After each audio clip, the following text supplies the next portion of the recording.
Hello. Hi. All right. Thank you so much for being here today to talk about land access and what land trust's role in that is, and what they are doing currently, and what more they could be doing. Yeah, thanks for having me. So, do you want to go ahead and tell people who you are, what you do? Yeah, so I'm Hermina Herald. I'm the director of Trust Montana, which is a statewide community land trust in Montana. And we preserve affordable housing, and we're working on expanding our ability to preserve affordable farmland as well. Cool. And so, are you currently working with the Agrarian Trust on a project? So we established an agrarian commons with Agrarian Trust back actually almost a year ago. And we've been working with them to just set up our farmland criteria first. We are working on figuring out what kind of farm we're looking for, where in the state we should prioritize farmland preservation and making it affordable. And then, yeah, what kinds of crops we want to support and what kind of sustainable systems we want to prioritize. And so we're in that phase still. But the agrarian commons does exist, and we're just trying to use it. Cool. Cool. Yeah. The model, it's really unique and innovative that the Agrarian Trust is using the Agrarian Commons model to help land access. And I think people aren't used to this sort of model, so they're kind of questioning like how it works and all about it. So I'm really glad that we're going to talk about this today and kind of help people see like how this is going to benefit communities. So before we get into that, do you want to kind of tell us some of the major obstacles to land access that are currently happening in Montana? Yeah. So even before the pandemic, access to land and housing was a pretty big issue for people who didn't make a high enough wage. But during the last year, we've seen an influx of people from out of state who could suddenly work from home, and keep their jobs in the city. And I don't think there are really adequate reports on how exactly that's affected Montana yet because it's such a fresh situation. But what we're seeing is just it's harder and harder to purchase houses and land with a Montana wage because what we're doing is competing with people from all over the country and maybe all over the world, for purchasing what there is on the market. And so our housing prices have gone up drastically. Like in Missoula County, it's I think it started at 315,000 median home price in 2019, and now we're up to 429,000, I think, in the county. And it's just, yeah, it's happened so fast. People haven't been able to react or get raises in that same period of time to be able to purchase anything. And I think that there are probably going to be some reports coming out, and I'll be really curious to see how it's affected farmland access for people who want to actually finally purchase a farm and start working the land, because I think there are probably people coming in and purchasing working farms and kind of turning them into estates or vacation homes. So Oh, interesting. So you're saying that pre-COVID, there was already a land access issue where people who lived in Montana who wanted to farm and produce food couldn't afford land prices already? Is that right? And then yeah, the pandemic, the land prices have increased even more dramatically. And so now the land access issues that you saw before the pandemic have been like inflated. yeah, that's what I'm getting from reading the news and just kind of watching, and also just anecdotally what people are saying Yeah. about their ability to purchase anything. But in general, land prices and housing prices get higher as you go west in Montana, and the east is a little bit more affordable. But and I haven't seen anything that says that that has changed a ton with the pandemic. But yeah, overall, because we have a lot of farmers nearing retirement as well, there's always this like feeling of impending doom that I hear when people are talking about farmland access for beginning farmers in Montana, because those people that need to retire soon are going to be under pressure to sell their land for the highest price possible. And now that we have more people kind of looking at Montana as a place to maybe come and hide from the world, or just have like a second home or third home, it just seems like everything's more up for grabs, and it's a little bit more scary for people who earn Montana wages and want to remain here. So Yeah, definitely. So you just brought up a really interesting point. I know that just across the nation, one of the biggest deals that all of us who are interested in land access are talking about is how most farmers are older and looking to retire. And so the thing that you just brought up that really struck me is that you said people are going to Montana to purchase land now that they're able to work from home, and Mhm. purchasing working farms that they're turning into estates. So how do you think that that is affecting the food system and like the food shed in your area if people are taking working farms and turning them into like private owned lawns? I mean, I don't want to say that that's definitely happening at this point because I feel like we don't have the data yet. I just feel like those are some anecdotes that we're hearing so far. What's happening? But I think in general, in general, that's a risk that we're seeing, being in such a beautiful state, during a time when a lot of people are trying to kind of escape the cities. And I mean, what it does to the food shed, of course, that's a really scary thought.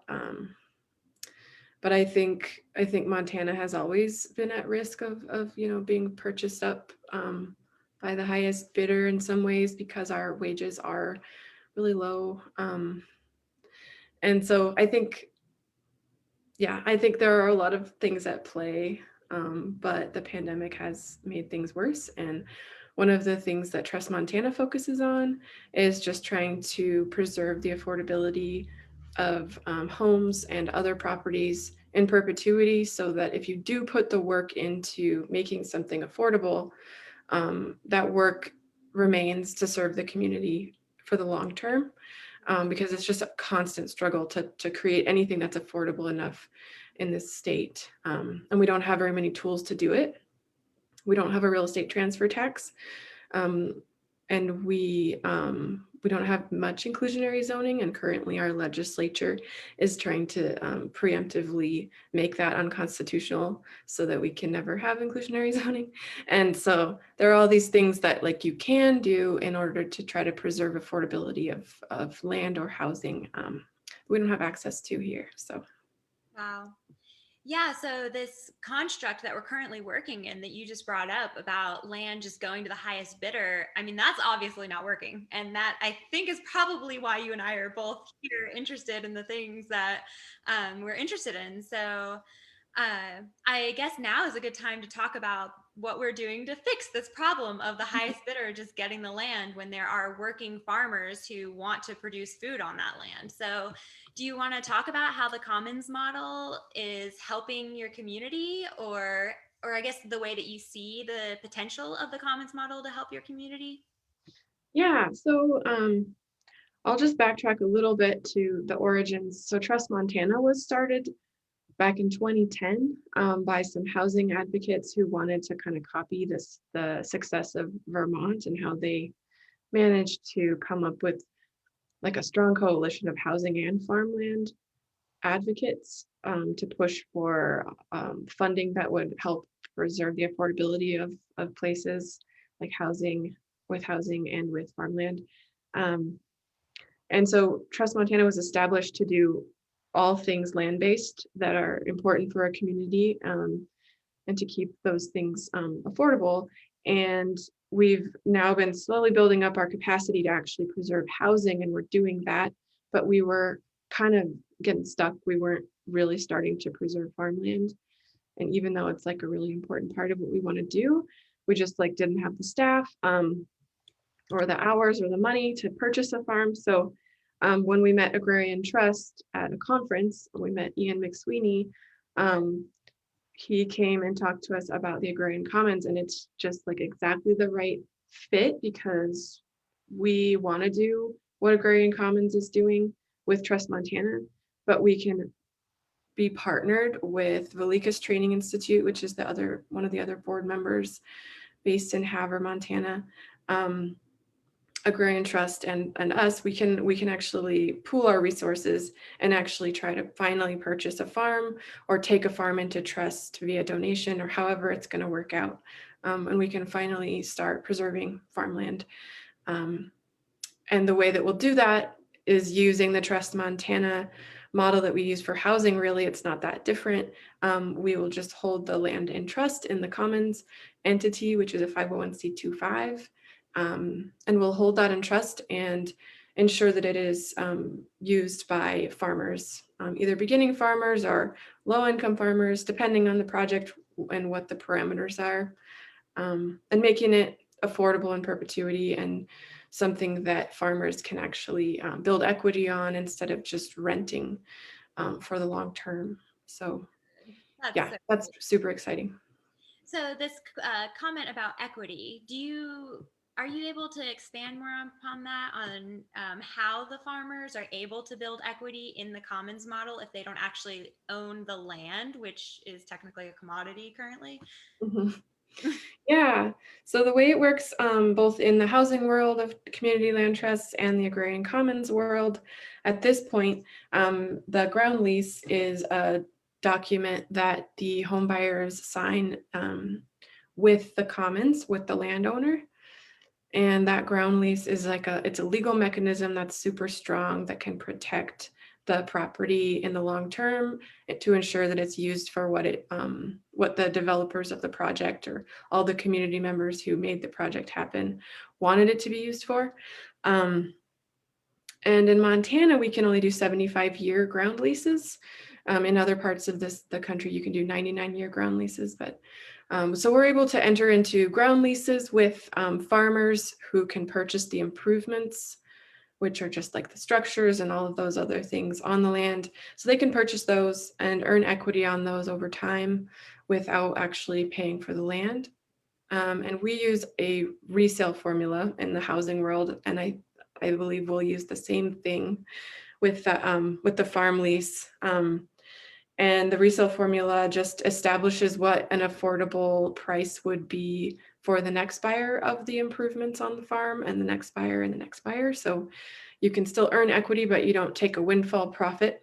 Instead, you are earning it based on a formula, and you generally earn more the longer you stay, work the land. And I believe, you probably know more about this than I do, but I think there are some Well, ways that farmers have been able to, or that advocates and land trusts have been able to work in an equity earning mechanism so that if you build up the soil, you can earn money on that. I was And I actually think that's really exciting. What? I was just about to ask you about that. So we're talking about how the farmers build equity and like still maintain ownership of the buildings, but I wondered about like soil health and like building soil, or Right. like other improvements like that you make to a farm, like roads, or like that's Yeah. it's a tricky subject. Like if someone were to pay to put in a road, then who owns Right. the road? Yeah, there's so many of those little weedy details that end up being different for each project. And luckily you can edit your ground lease as you're working on a project and make sure it works. But Yeah. yeah, I would love to figure out a way for farmers in Montana be able to be incentivized to build up the soil over time because they could potentially earn equity if they sell.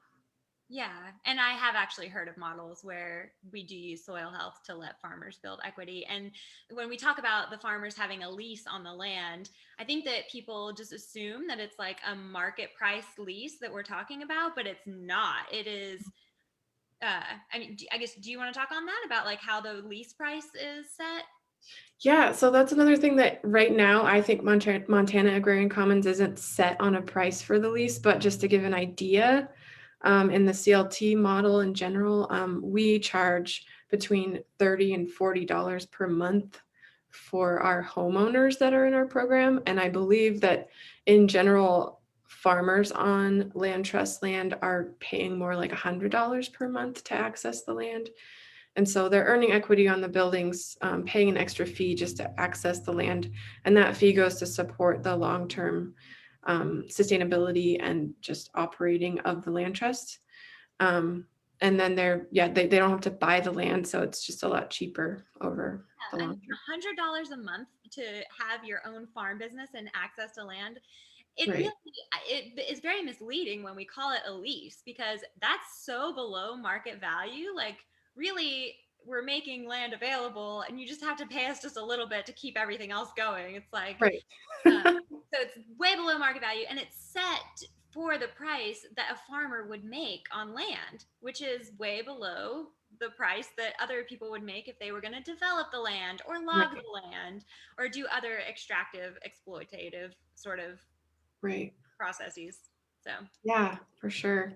and so also with the idea of the lease, there are times when the farmer pays enough over time when they don't have a payment anymore, when their lease payment ends up being zero because they Mhm. built enough equity, right? I actually have no idea. I've never heard of that because I've Oh, never me neither. seen anybody I've never seen anybody get to that point, but I believe, I mean, there's gotta be a way to make that happen. Yeah, you just I said think an interesting thing, which is we've never seen anyone get to that point. This right. model is so new that Mhm. we haven't had the time to see it over like 100-year span or anything. So I think like the goal is that eventually they wouldn't be paying on it anymore. But yeah, we haven't seen that happen because this model is so new. It hasn't been around long enough to Right. like have those experiences yet. But Right, and I mean, it would have been around, I mean, we have to mention new communities, right? If we're talking about community land trusts, New Communities was the first community land trust ever established, and it was in the United States, and it was established by Black sharecroppers in Georgia who were just trying to get control of the land and make sure that they could actually build up their community wealth and make just a good life for themselves. And that land was eventually taken away by discrimination in lending practices, and they were able to get a settlement back because of that discrimination back in 2009. Um, and they bought a new plantation and turned it into the next new communities. But if that had been able to flourish since it was established in like 1969, I think, we would be able to see what it looks like after decades of work. But we have them to thank for all of this and all of these amazing ideas. So I feel like it's always important to mention them. yeah, thank you so much for bringing that up. That is so important to say, like, where these thoughts and ideas are coming from and, like, give credit to the people who came up with them. So, yeah, thank Yeah. you so much for bringing that up. I was wondering if you knew of other communities that are currently looking into using the community land trust model in your area of Montana or like farmland affordability. Yeah. So we get approached all the time by different communities in the state that are looking for new solutions to the housing crisis. We get approached more for that than for the farmland um, part of what we do, but it's becoming more well known that we have the Montana Agrarian Commons. And so just in the past month, we've received like 6 emails randomly from different farmers that are looking for land that have found us online. And that hasn't actually happened before. And so I feel like once we have a larger list, we're going to have to start reaching out and seeing what people are dealing with out there and, what kind of situations they're in. But those people are all over the state. And then we have ongoing new projects right now in Red Lodge, Helena, Gallatin Valley. And then were recently approached by some folks in Bighorn County, which we've never worked in. Um, and we're in Missoula County as well. So it's pretty much all of the most high cost areas are reaching out at this point because we need more solutions. We need to find ways to house people. And it's getting really, really bad out there. I was just looking at the rental affordability map, and some of these numbers are outdated because it was, I think, based in 2017 data. But in most of our high cost counties like Missoula, Park, Gallatin County, and Carbon, a low income worker, sorry, someone who earns minimum wage has to work an average of 81 hours just to afford a rental. And it's just not okay. And that's what's happening. It's got to be worse at this point because that was 2017. Um, But that's kind of what we're looking at with all access to all land and all housing at this point, and it's just unacceptable, and we need to find ways to make it better. Yeah. So it is exciting to hear, though, that you're having farmers reach out saying, I want to farm land. Do you have an option for me? So just knowing that there are experienced people out there who have that drive and passion to grow food for their local communities, who just like need the land access, that that makes us feel good about what we're doing, right? And like gives us some hope for the future. It's so Yeah, good. Yeah. totally. Yeah, it gives me hope for sure. So we do have a question from a viewer that I wanted to go ahead and ask, and that is about generational transfer. So once a piece of land is in the agrarian commons trust model, um, can they pass their lease down to a child? Yeah, in general, that is acceptable with the ground lease, and the ground lease that I've seen that Agrarian Trust worked with a bunch of people from all over the country on the last few years, did allow for that. And we allow for that in our housing projects as well. I think it's a really important thing to be able to pass on your wealth, if you've earned wealth, to the people in your family. So yes, short answer. So good. So good. Thank you. All right. Do you could you like help us figure out the differences between a typical conservation land trust and this new innovative commons community land trust approach? It seems different, but I think to most people who just know as a land trust is like a big umbrella statement, like it would be valuable for them to kind of distinguish between what we're doing and what the typical like conservation land trusts do. Yeah, and that's such a really important difference. We try to partner with conservation land trusts whenever possible, and we've had like a lot of communities in the state that really are good looking for conversation. solutions to the housing crisis. Oh, Sorry. is that my voice? That was cool. um, so where was I? Oh, so we've been meeting with conservation land trusts pretty often to just like try to kind of leverage each other's resources, but essentially a conservation land trust uses a different mechanism and tries to preserve usually more like natural elements of a property using conservation easements. And we don't use conservation easements, we use that ground lease instead. And so it does rely on us owning the property in order to put those restrictions on to protect the property. Our model has a bigger focus on affordability.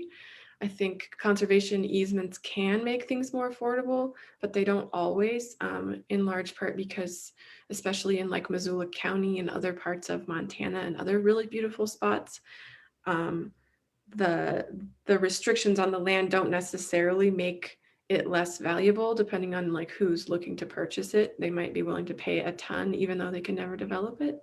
So the easements often that I've learned about that were successful at creating affordability were doing so by taking away the development rights in perpetuity, which is also like a really powerful thing to do. But we just have a more of a focus on affordability with our type of land trust. So that's kind of the biggest difference, I think. Yeah, that was really helpful. You were so good at this. Thank you.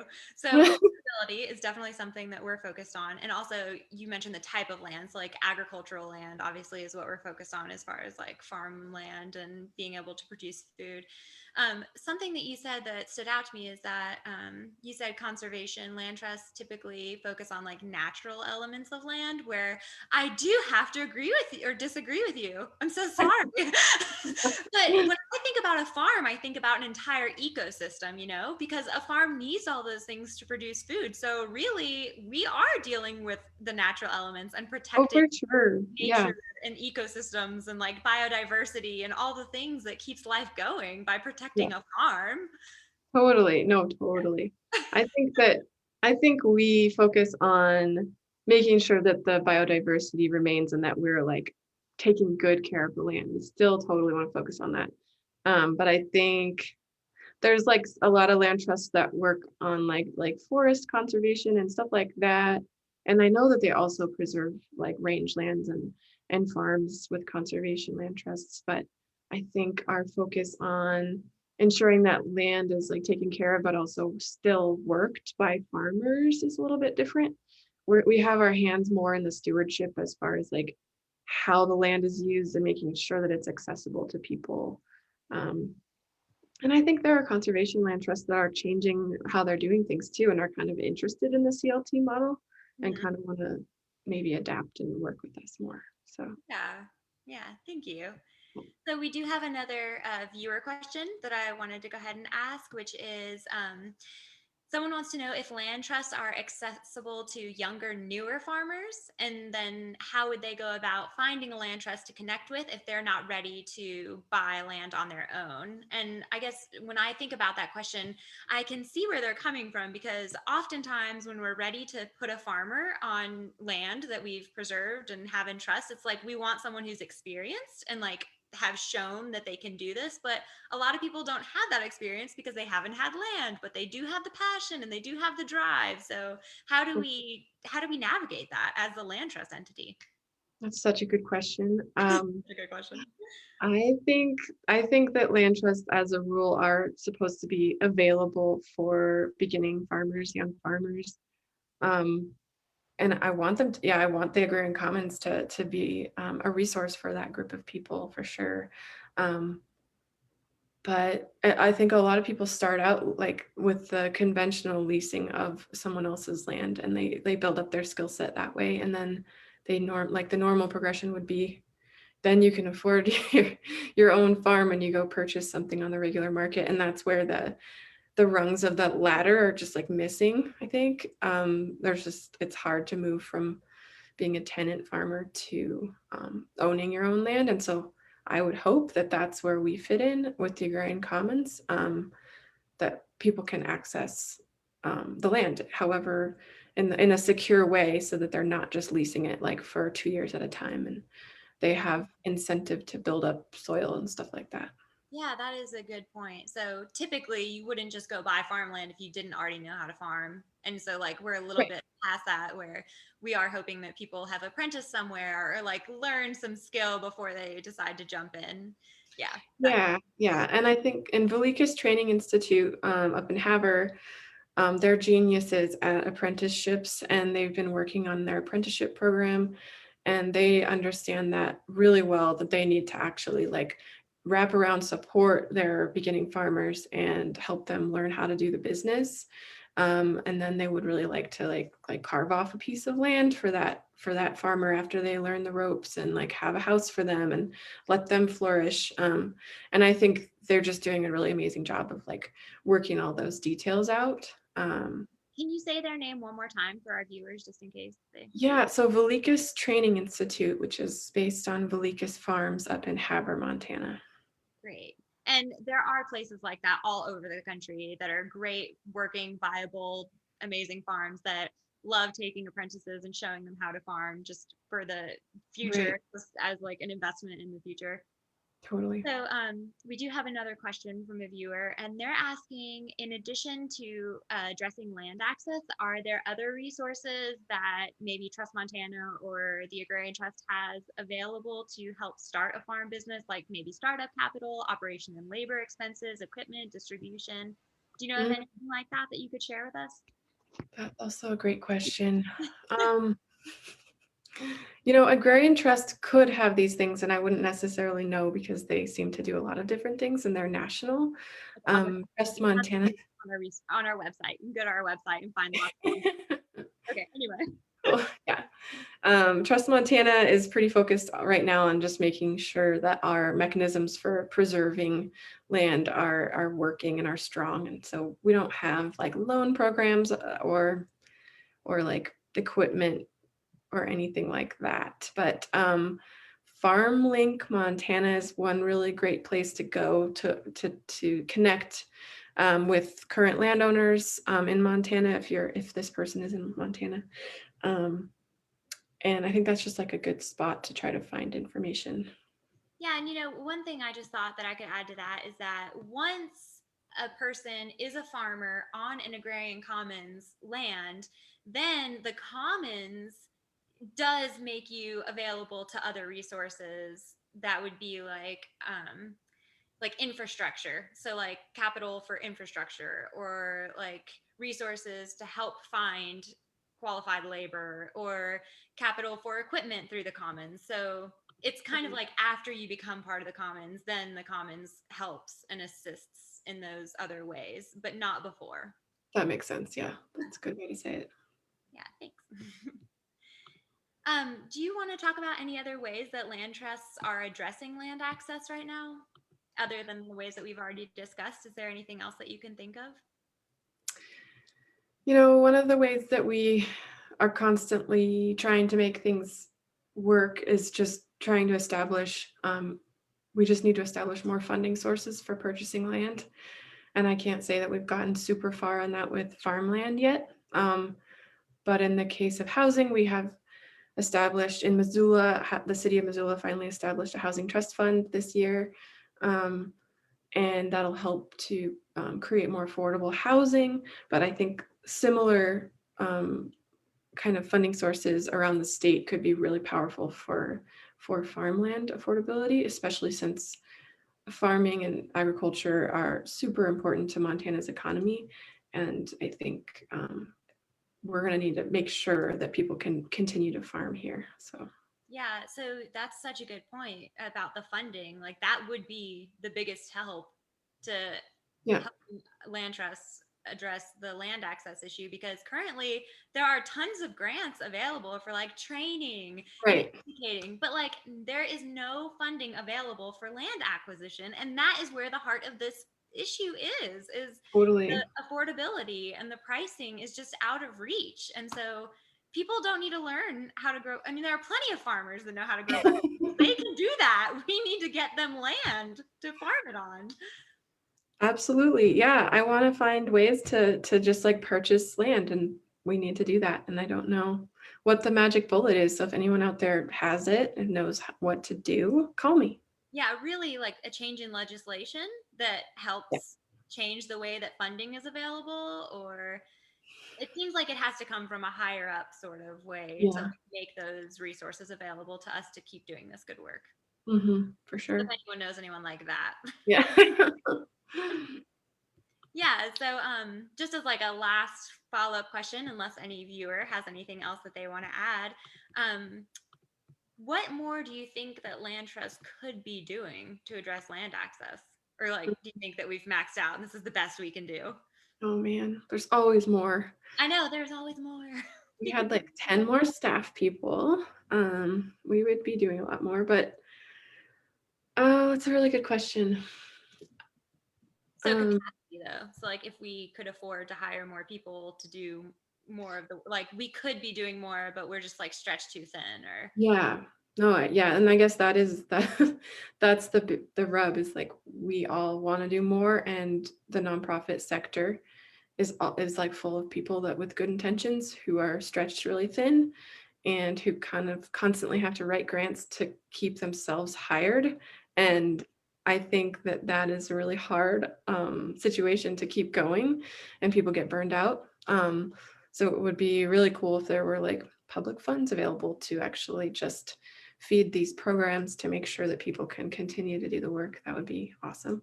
But I think, gosh, we can always be doing more. I would like to, yeah, start our first CLT Ag Commons farm in Montana, hopefully in the next 2 years. And that would be a huge step. So wow. Well, this has been so fun and so informative, and you were just so good at telling all of the issues and all of the workings. And I'm so glad that we got this time together to do this. Thank you so much. thank you. Thank you so much. This was really not as scary as I thought. So Oh, thanks. yeah. No, you were great.